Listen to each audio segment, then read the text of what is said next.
সাহারিতে ভাত না খেলেও একটি খাবার খেতে ভুলবেন না, তাহলে আপনার শরীরের যদি ক্যান্সারের কোষের মতো কোষ শরীরে থাকে এটাও ধ্বংস হয়ে যাবে। সুবহানাল্লাহি বিহামদি। এবং সারাদিন একটা এক্সট্রা শক্তি আপনার শরীরে থাকবে যদি আপনি সাহারিতে খাবারটি খেতে পারেন। রাসূলের সুন্নাহ এটা আমরা সবাই মোটামুটি জানি। এটা হচ্ছে খেজুর। বলতে পারেন এটা কিভাবে? এই খেজুরের মধ্যে এত চমৎকার উপকার আল্লাহ রেখেছেন। সাহারিতে যদি আপনি একটা বা তিনটা খেজুর খেতে পারেন, এই খেজুর কিন্তু দীর্ঘ মেয়াদি একটা শক্তি দিতে পারে। খেজুরের মধ্যে রয়েছে গ্লুকোজ, খেজুরের মধ্যে রয়েছে ফ্রুক্টোজ।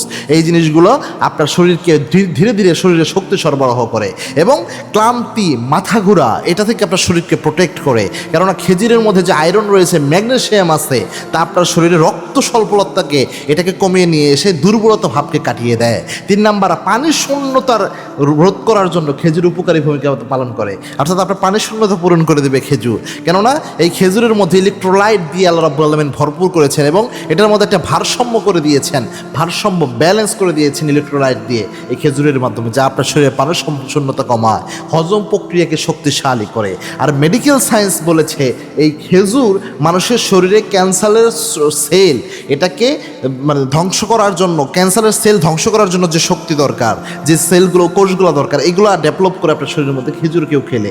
আর রোজার মাধ্যমে যেটা হয়, সাহারিতে খেজুর খেয়ে যদি সারাদিন না খেয়ে থাকেন, সেক্ষেত্রে শরীরে এক ধরনের আপনার সেল তৈরি হয় বা কোষ তৈরি হয়, যে কোষগুলোর মাধ্যমে আপনার ক্যান্সারের যদি উপাদানও আপনার শরীরে থাকে, কোনো সেল বা কোষ থাকে ক্যান্সারের, ওইটাকে ধ্বংস করে দেয় সারাদিন না খেয়ে থাকা, পাশাপাশি সেহরিতে খেজুর খাওয়ার মাধ্যমে। আল্লাহু আকবার। এই জন্য আল্লাহর হাবিব সাল্লাল্লাহু আলাইহি ওয়াসাল্লাম খেজুর নিজে পছন্দ করতেন। আবার আল্লাহর হাবিব সাল্লাল্লাহু আলাইহি ওয়াসাল্লাম খেজুরের ব্যাপারে বলেছেন, কেউ যদি 7টা জোয়া খেজুর সকালবেলায় খেতে পারে, ওই দিন পৃথিবীর কোনো বিষ ওই ব্যক্তির মৃত্যু ঘটাতে পারে না। পৃথিবীর কোনো বিষ ওই ব্যক্তির মৃত্যু ঘটাতে পারে না। এই খেজুর এত উপকারী। আল্লাহর হাবিবের জন্য ঘরে খেজুর রাখতেন, আর কিছু না রাখলেও চেষ্টা করতেন খেজুর খাওয়ার জন্য। পাশাপাশি আল্লাহর হাবিব সাল্লাল্লাহু আলাইহি ওয়াসাল্লাম বলতেন, খেজুর, আজওয়া খেজুর দিয়ে যদি কেউ আজওয়া খেজুর খায়, এই আজওয়া খেজুর দিয়ে শক্তিশালী জাদু পর্যন্ত নষ্ট করে দেওয়া যায়। আল্লাহু আকবার।